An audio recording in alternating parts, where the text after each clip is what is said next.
आज मैं बना रही हूँ नाश्ते में मज़ेदार दाल का पराठा। रात में मैंने दाल वाला सालन बनाया था, खुश्क दाल थी ये। तो इसको मैंने अच्छे से बारीक चम्मच से मैश कर लिया है और एक छोटा सा पेड़ा लूँगी, उसकी एक बारीक सी रोटी बेल लेंगे और उसके ऊपर बिल्कुल पतली सी लेयर मैं इस सालन की लगा दूँगी।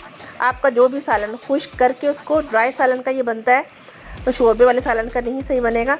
और एक बारीक सी रोटी हमने बेल ली है और उसके ऊपर बिल्कुल पतली लेयर जो भी ये सालन बचा है मैंने दाल की बनाई है, तो दाल को अच्छे से फैला दूंगी। आप ये आलू से भी बना सकते हैं, मज़ेदार पराठा बनता है। ये बहुत ही बलों वाला ज़बरदस्त और करारा सा पराठा बनता है। इस तरह कटिंग किया है और तमाम को ऐसे टोल बनाती जाऊंगी। पेड़ा बन गया है, पेड़े को 1 मिनट का रेस्ट देंगे जब तक हम तवे को ग्रीस कर लेते हैं।